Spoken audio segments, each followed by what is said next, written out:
Thank you for joining us on Tech Tuesday, March the 9th, 2021. We have all made it this far. So let's all congratulate ourselves. And today we're going to talk about the author, a short introduction, the author Ruby Bridges, and watch a video. She is interviewed by our Librarian of Congress, Dr. Carla Hayden. And today's presentation is brought to you by Miss Lachelle Gibson. Thank you, Lachelle, so much for doing this. We appreciate you. And I don't know, Jean, if you had anything else you wanted to add today, or? Nope.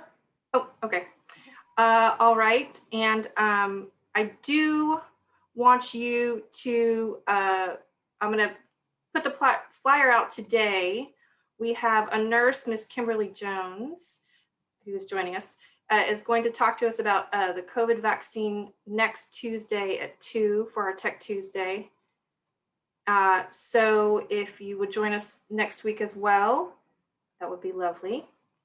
And I'm going to mute myself and let you take over, Lachelle. Thank you again. Alrighty, you're welcome. Again, thank you guys for joining us today for our Tech Tuesday. So we're going to continue with the theme with Women's History Month. And like Samantha mentioned, we're going to be talking about Ruby Bridges. And let me go ahead and share my screen.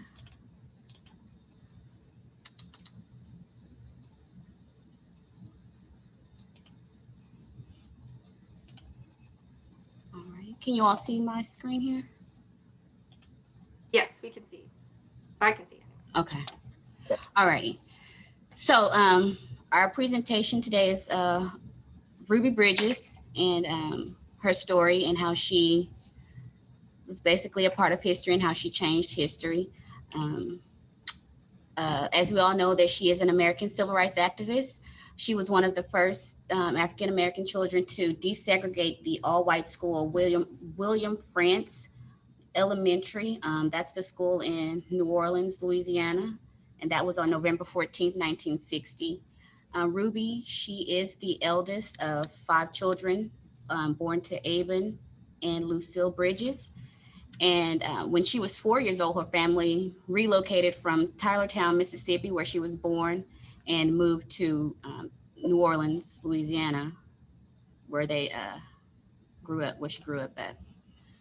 And in 1960, when she was 6 years old, her parents responded to the requests from the NWHC and volunteered and participated in the integration of the New Orleans school system, which was the school, William Frantz Public School.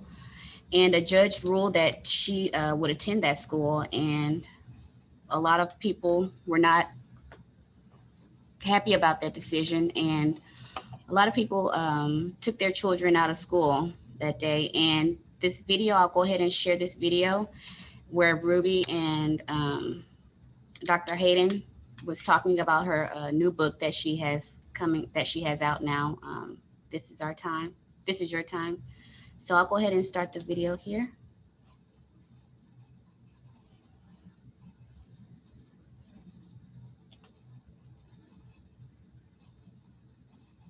Alrighty.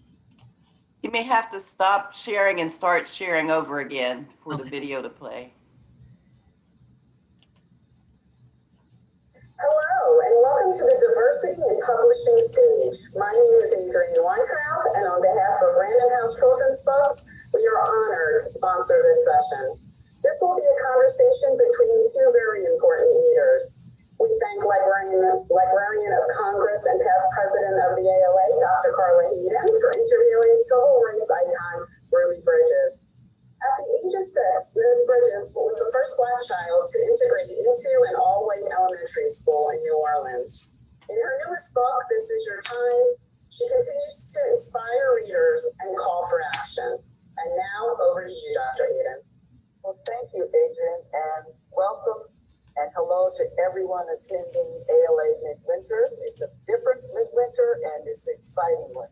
And it's my pleasure and honor to be able to be in conversation and joined by Ms. Ruby Bridges. She is the author of a beautiful new book, This Is Your Time. And I just wanted to start out, Ms. Bridges, if I could call you Ruby, please, with offering condolences on the recent passing of your mother. I know she was such an influence on you. I wondered if you could just talk about a little bit her inspiration for you. My mother, well, first of all, thank you so much for very thoughtful of me. She will definitely be missed. He had a long fought battle with cancer, and it was very, very hard for us to continue to watch her struggle that way. So I now feel like I have another guardian angel looking over me. But you're absolutely right. She was definitely a huge influence in my life. My mother was just incredibly strong. Sometimes we thought almost to a fault. But even watching this last struggle with her, we saw her in ways that we had never seen her before. You know, the weakness that she never showed us. But definitely she was such a beacon to me and for all of my siblings. She was very adamant about having better opportunities for our children. And she was able to have, I mean, that was always in the forefront of her mind. And she pushed us to do better. Her and I had our struggles because definitely I think what I got from her was that determination and that strong will. And so, you know, it was hard, you know, going head to head with her. But I will truly miss her. And I think as years go on, I will learn that I'm more like her than I thought I was. Might be why you kind of had that interest between you. Because I could imagine on that day in 1960, she had to get you ready and you had to go. What do you remember about that day? You know, it's amazing because it's so vivid and so clear. And I've had people ask me all the time, you know, how do you remember so much? But I really don't. It's just bits and pieces. But the first day, I'll never forget. You know, it's very hard. It can be very, very hard to try and explain to a 6-year-old what I was about to venture into. I mean, I'm a mom and a grandmom myself, so I just don't think I would have the words to explain to my 6-year-old. I mean, what would you say? You're about to go to a school today, and there are going to be lots of people out in front of that school. They don't like you, they don't want you there. You know, you just couldn't do that. And so my parents never did. The only thing they ever said to me is that, Ruby, you're going to go to a new school today, and you better behave. They better behave. You better behave. People screaming and all that, but you have to behave. But you better behave. And, you know, just knowing how she was, that's what I was concentrating on. But, you know, what really protected me was the innocence of a child.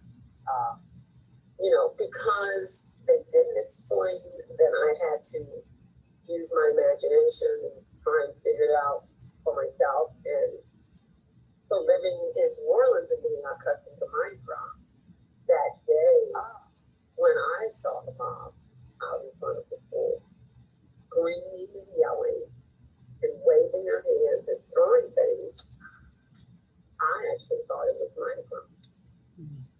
And that's what protected me. And you were only 6. I was only 6.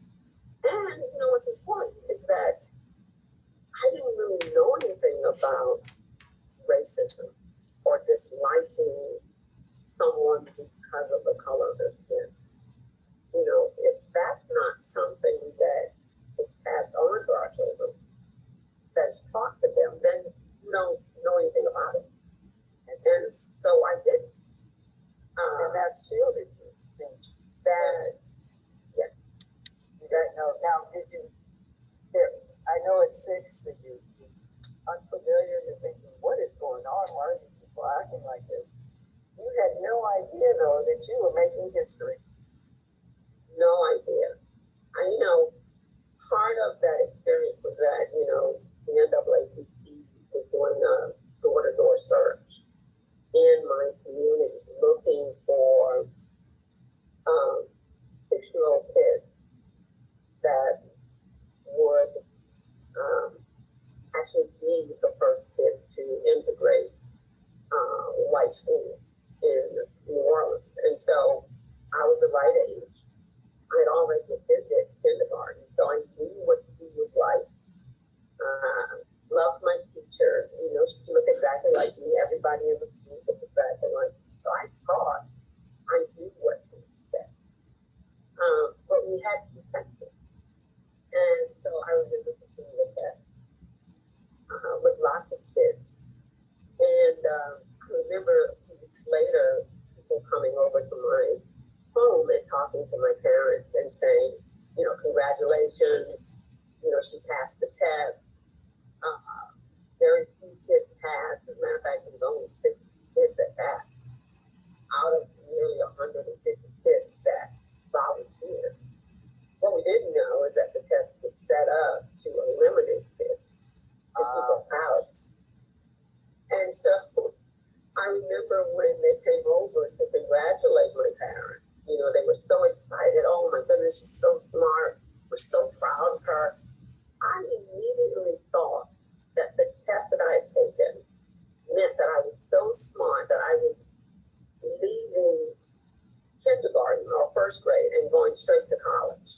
Oh my, it was smart. So I really thought that that's what the big deal was about. This 6-year-old now leaving first grade and headed straight to college. So that's the history that you thought you were going to make. Yes. And then you get in and you're in school. And from what I understand, for a time, you were the only pupil, though, with one teacher. I remember arriving that first day with the federal marshal, which was very different because that had not happened before.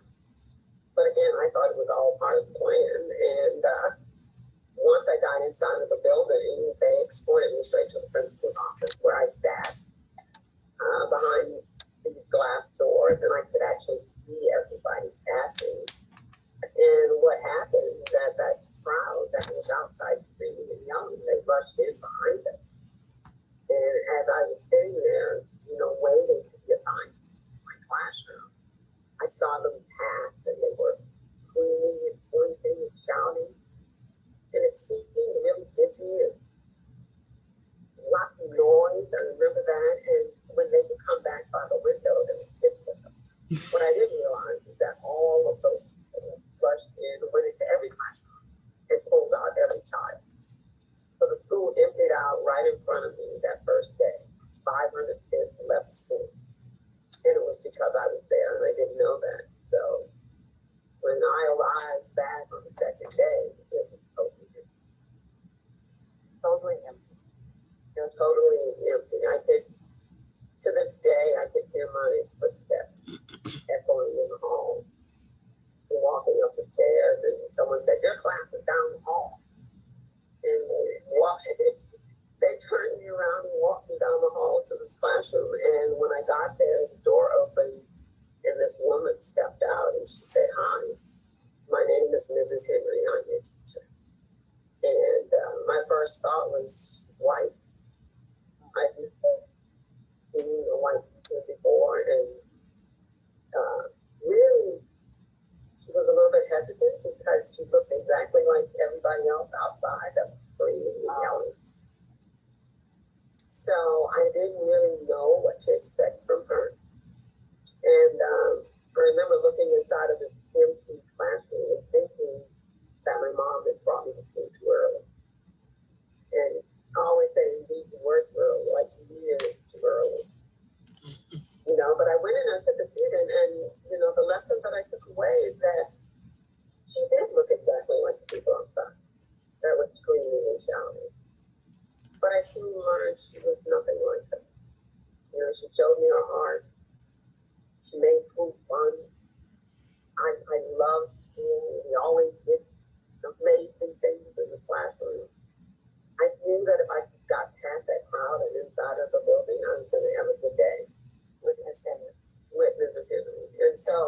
you know, the lesson I learned is that she looked like them, but she's not like them. And for a child to be able to have that experience and not generalize was important. It really was. I understand that now because at that very moment, I realized that I can't judge her the same way as people outside. She was different. And that was a lesson that just stuck with me. It's forever. And that's what, in terms of your book, and why this is so important now for young people, particularly, I enjoyed it. Just the lessons and seeing the photos of those people out there. That's scary. Did you ever feel any fear? Well, as you notice, there's a page in the book where there's a baby's coffin. And the only time I was really frightened is when they would bring this real coffin and they put this black doll inside. And they would march around the school with it. And so there were days when I would have to pass it to get into the classroom. And you know what really stuck in my mind about this is going to be really interesting. Because I was born in Mississippi, small town, and in 1954, we as African Americans, especially in this small town, we didn't have funeral homes. Right. So you would have to have your funeral service or wait inside of your house in the living room. So I remember having an uncle and a cousin that both passed away at the same time, and they were both funeralized in my aunt's living room, where we had to sleep in the house. And I remember, so I was very young then, and how frightened I was. And the minute they brought that coffin to school, it just brought me right back to that moment. And that really frightened me more than anything. They used to have nightmares about the coffin. And you're 6, 7. And so the experiences after, and there's some lovely photos of you and Mrs. Henry in the book too. You get to see it, and some of it looks a lot of fun. And years later, wonderful photo of you two together. We took that photograph years later when we were commemorating the anniversary, and we commissioned an artist to do a statue of 6-year-old Ruby Bridges, and we brought it to New Orleans because it was part of a larger monument called Champions for Humanity. And so I thought it was appropriate to bring her from California and place her on the playground of the school that I integrated. So that's when we took that photo. And eventually you were joined by other classmates, or you had other classmates. How did that feel after being in a pretty special situation with Mrs. Henry, just the two of you and that, and then It wasn't really special between us because she made school fun and I felt safe. But being sick, what I missed the most was other kids. It was fun being with her, but I wanted to play with other kids, and I never saw them. I wasn't allowed to go into the playground. All I saw on the playground were these very tall white men walking around the playground with work that are marshals. I was never allowed to have lunch in the cafeteria. I could smell the food. And I remembered what it was like that, the bell was ringing over at my old school and that all of us would get together and have lunch together, but that wasn't happening in this school. And if I had to go to the restroom, several marshals would escort me to the restroom. They would wait outside and bring me back to my seat. So for a while, I really felt like I was being punished for something that I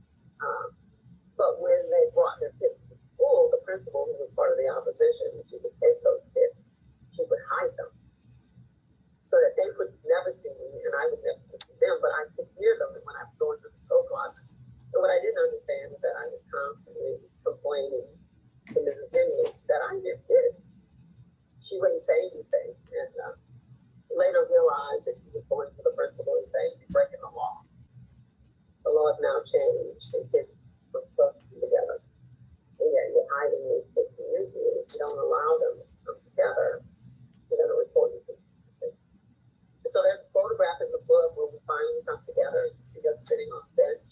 Yes.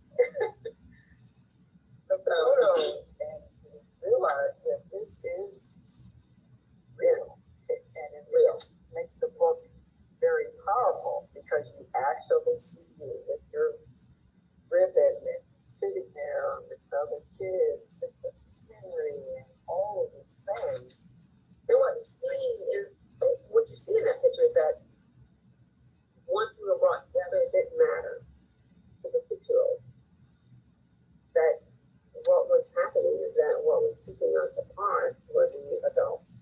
Yes, You know, that's not uncommon. And so the last photo of you now, and then you end the book with almost a call to action for you. yes, because you know, I've been talking to kids for like 25 years. It was amazing because someone brought this to my attention. They said, so how much of this, your work and what you do, is from the 6-year-old? And how much of it is from you? And it was almost like it kicked into my soul because I said, you know, most of it is the 6-year-old. You know, I think I'm driven by that 6-year-old because if you explain it to them, they'll understand. And so that's what I've been trying to do, is that racism has no place in the hearts and minds of our children. None of our babies come into the world knowing anything about disliking each other. You know, the reason why we know where we are and we're still dealing with this is because of us adults. We passed it on from one generation to the next. That's what I have tabbed here. Don't be afraid. This is your time in history. Keep your eyes on the prize. And at all times, stay united. Because that's how we're going to get past this.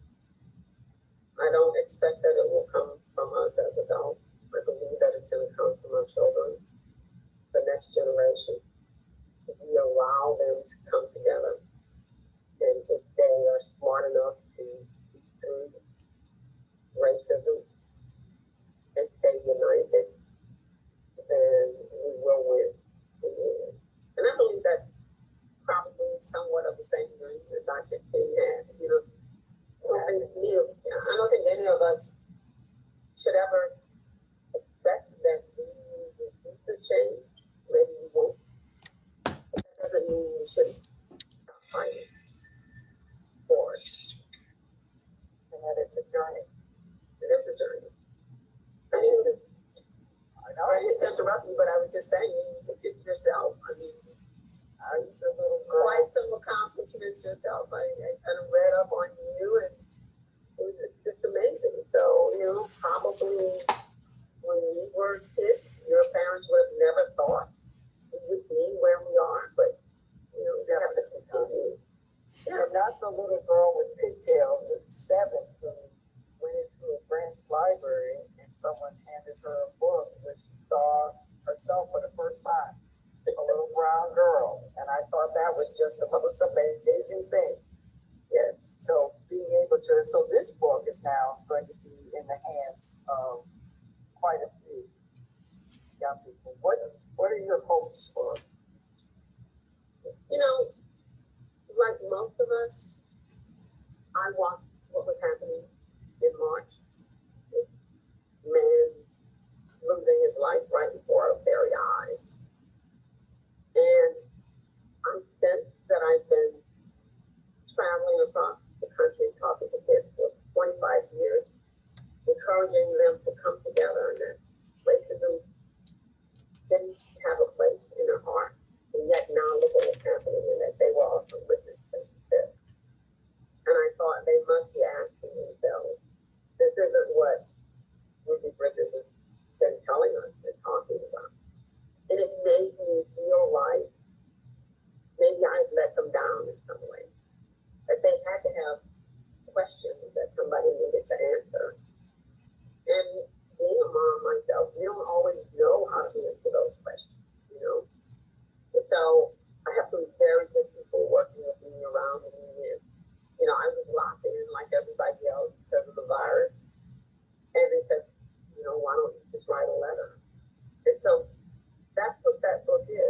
letter to them saying that, you know, some of what he reminds me of what I saw back in 1960. And yet we came out better for it. It was quite a fight. But in the end, it allowed us to come and be together, play sports together, to enjoy the same music, to dine in the same restaurant. So I wanted them to see, and that's what those photographs are about, you know, that this looks familiar. And I know it may look scary, but in the end, I think we will be better for it. And you were able to, and on the cover is the reproduction of the iconic Norman Rockwell portrait of you. You were actually in the White House with President Obama. If you can talk about that.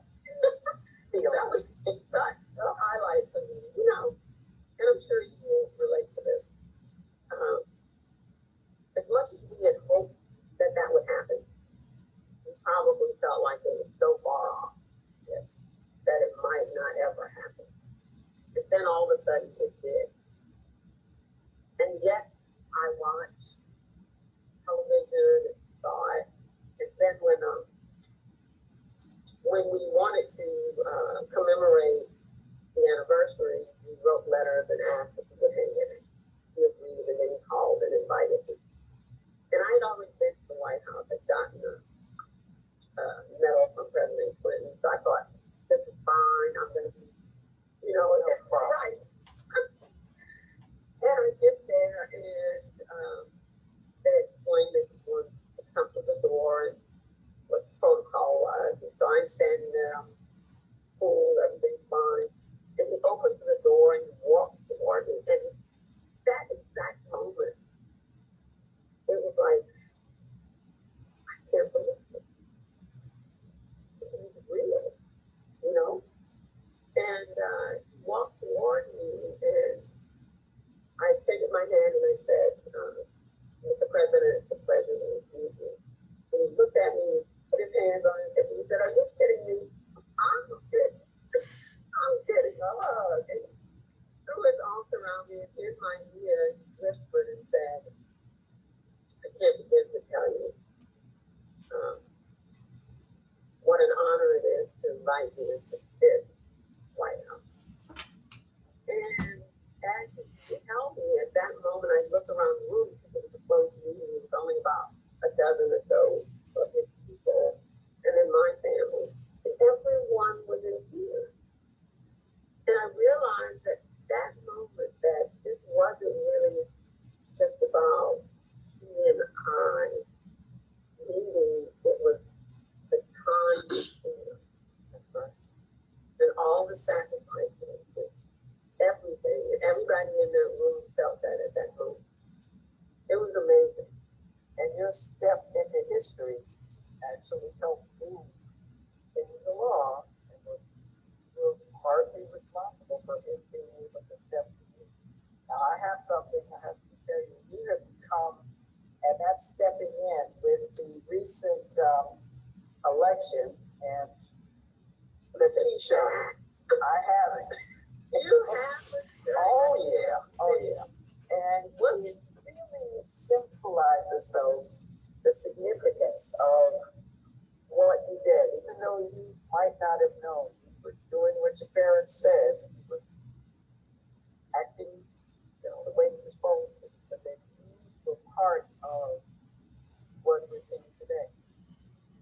When I saw that image, and also you have to understand that it was happening around the same time that my mom was really ill, you know, passing on, and it was just amazing, because I felt like when I saw it that it wasn't just about her and I. It was about all those sacrifices and all those other people. And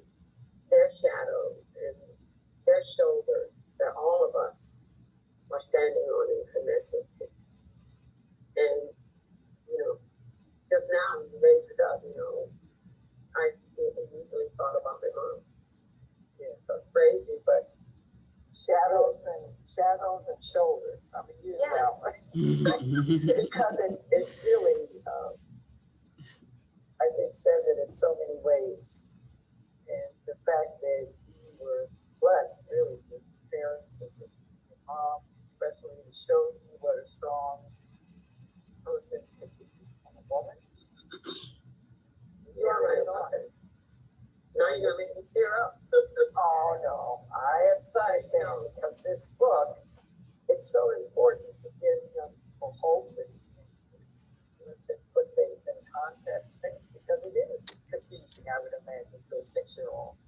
Absolutely, it's definitely confusing. They don't understand it. And, it brings me back to my grandson when we were talking about President Obama, and he was going through a book, I think Encyclopedia or something, and he said, "I mean," and I said, "Yes." And he said, "Do you have to be white to be president? How do you answer that?" And I quickly, looked. I said, "No, who told you that?" He said, "Well, look at all the presidents who were there." I acted as if I hadn't seen it, and I took 2 pages and I looked and I said, "Yeah, do that." And I said, "Oh, no, you don't have to be white." And he said, "No." And I said, "No, they're waiting for you." And so he grabbed onto that, and he would go to school, and every teacher would say, "What are you going to be when you grow up?" And he said, "I'm going to be the president of the United States." He's very adamant about it. And then when President Obama was actually running, I wanted to take him with me to go vote. He says, "You know, you're going to vote for you. You're going to vote for President Barack Obama."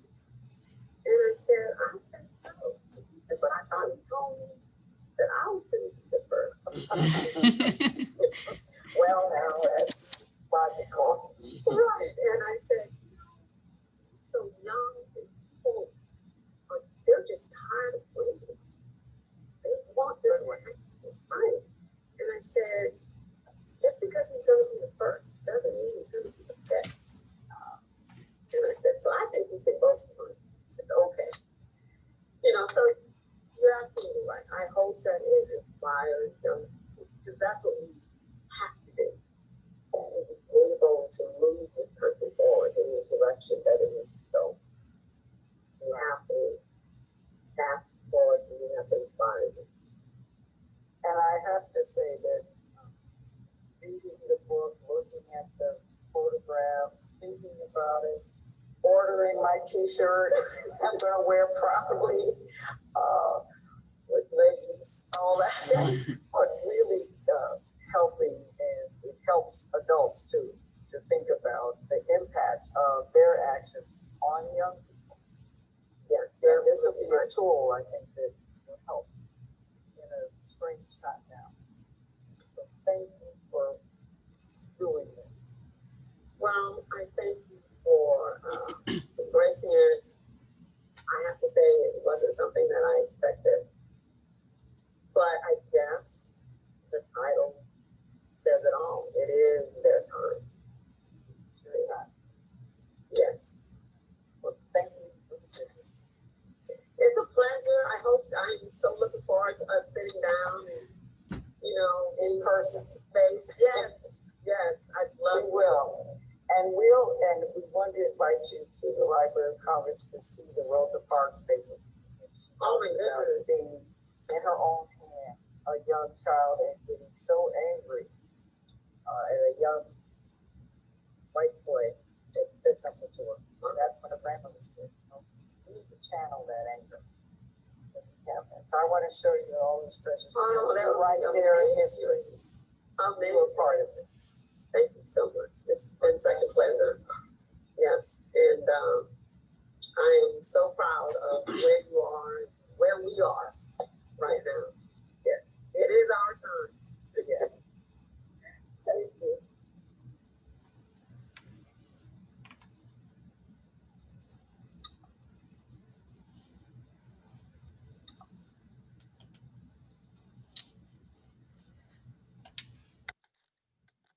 Alrighty, so that was that video. Give me 1 second here.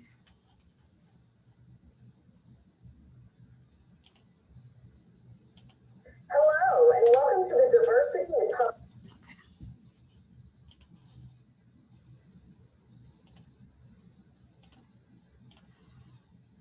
Okay. So I just wanted to go back to my little PowerPoint here. And I had a few pictures here, what she was explaining throughout the book, the crowds of the mob outside when she would go to school. This is the famous painting, The Problem We All Live With by Norman Rockwell. And this was the cover of the 1964 Look magazine. Ruby with the federal agents that were escorting her to and from school each day. And this is the coffin picture that she was talking about with the black baby doll in there that they would walk around the school with, that, you know, took her back to her younger days in Mississippi. And just the many protesters that were outside every day before school. And this is a picture of Mrs. Henry and Ruby in class. It's just them two in class that were alone. And this is one of the other pictures of her and the friends that she had that were playing with her on the bench. That's in the book as well. And that picture, that what she mentioned with President Barack Obama, when she mentioned that he whispered in her ear, she told President Obama told her, I think it's fair to say that if it wasn't for you guys, I wouldn't be here today, which goes back to the time when she was explaining just the sacrifice and the suffrage that they endured just to get to this point right here. And the famous picture of Kamala Harris and Ruby Bridges. And this is a little excerpt. I got this.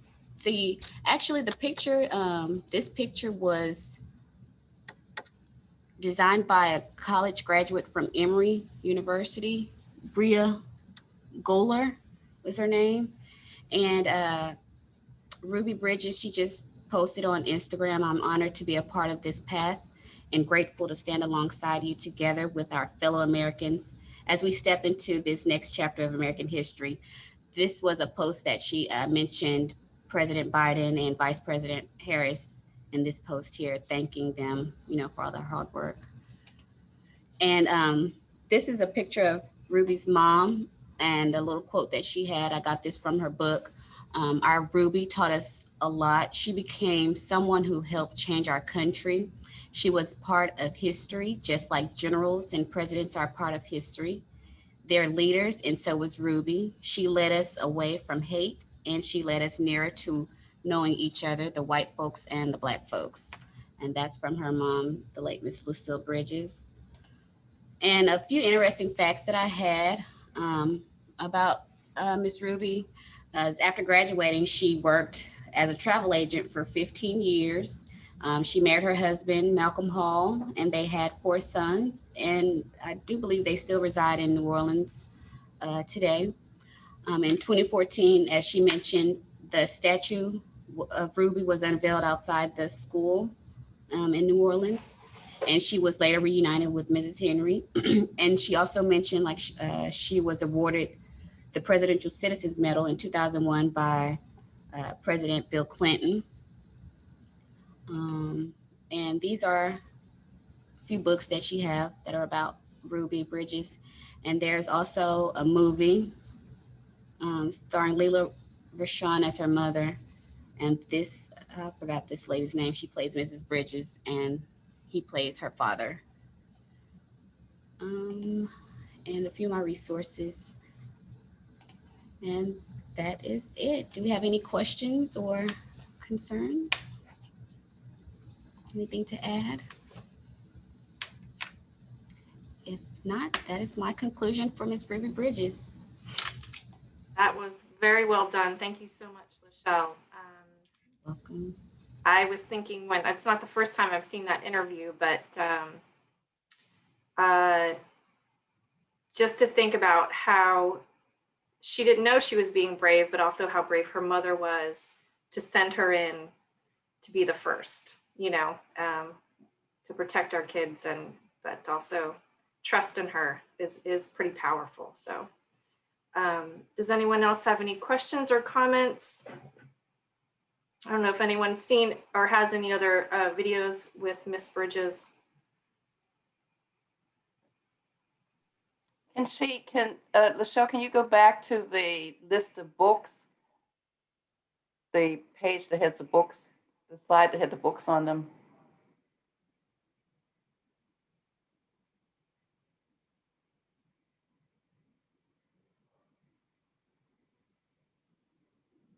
Did she hear me? There she goes. Okay, yes, that slide. Yeah, I think the Through My Eyes is a Caldecott winner, Dr. what's her King, Coretta Scott King Book Award winner, the Through My Eyes. And I believe that if we don't have it in the library, we should have that one. And I think we should probably purchase the Ruby Bridges, This Is Your Time. And I like that t-shirt. I'm gonna get one of those t-shirts. But some of the things she was saying, it really did bring back some memories. I remember, I'm old enough to remember just briefly some of the things that happened in the 60s as a child. And so I know I wouldn't have been 6 when she went to school, but I can just imagine as a 6-year-old having to go through that. It had to be really scary. But I thought this was a very good interview. And this was from the ALA conference in January, so it's not that far away that you know, it's very current as far as looking at some of the things that are happening or that were happening at the time, and how they relate to what happened in the past.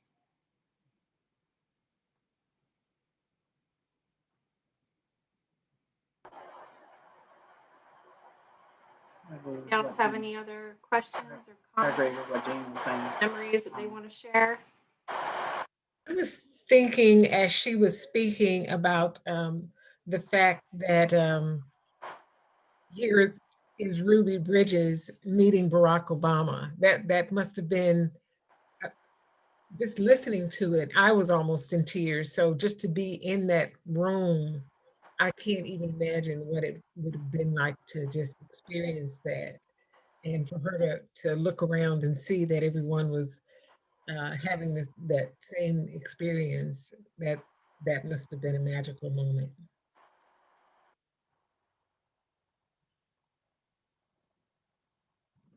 And also to remember that Dr. Carla Hayden is our Librarian of Congress. She is the first woman and the first African-American woman to be our Librarian of Congress. Mm.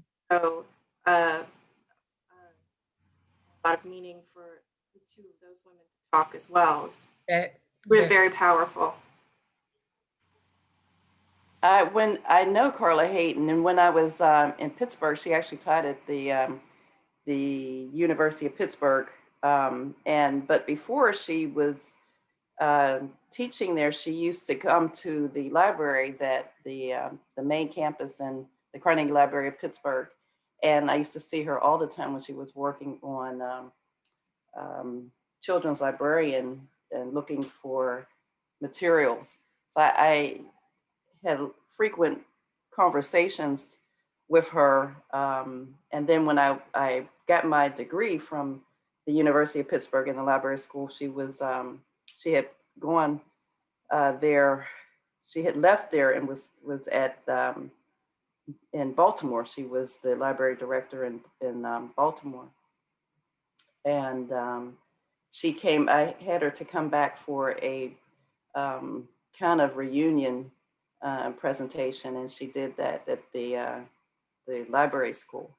her story is unique as well, as far as setting, being the first, and setting a place in history. So we could actually even have a T-shirt with her and Carla Hayden and Kamala and Ruby Bridges. Yeah.